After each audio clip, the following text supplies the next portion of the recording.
नमस्कार मंडळी. सकाळी सकाळी आम्ही रानात गेलो होतो तेव्हा आम्हाला एवढी रोवणं मिळाली आणि त्यानंतर थोड्या वेळाने शेजारच्यांनी सुद्धा आम्हाला ही एवढी रोवणं दिली, त्यांना सुद्धा मिळाली होती म्हणून त्यांनी वाटली सुद्धा थोडीफार. आता एवढी रोवणं आहेत तर म्हटलं पटकन कालवण करूया. त्यासाठी तेल घातलं, तेलात ठेचलेला लसूण घातला, मोहरी घातली, कढीपत्त्याची पानं घातली, कांदा लसूण खोबऱ्याचं वाटण घातलं, त्याला चांगलं मिक्स करून घेतलं. त्याच्यामध्ये लाल तिखट हळद घातलं आणि हे थोडंसं पाणी घालून छान मसाला तयार करून घेतला.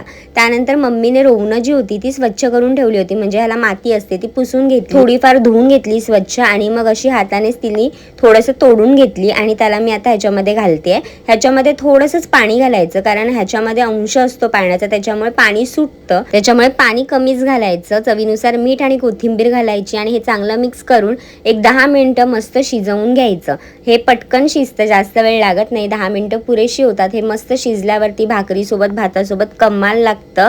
ह्याची चव आहे ना खूप भारी लागते. गावच्या माणसांसाठी ना तर हे सोनं असतं. काही भागामध्ये ह्याला अळंबी असं सुद्धा म्हणतात, आमच्याकडे रोवणं म्हणतात. पावसाळ्याच्या दिवसातून हे पाहायला मिळतं. तुम्हालाही रोवणाचं कालवण आवडतं का ते मला कमेंटमध्ये सांगा.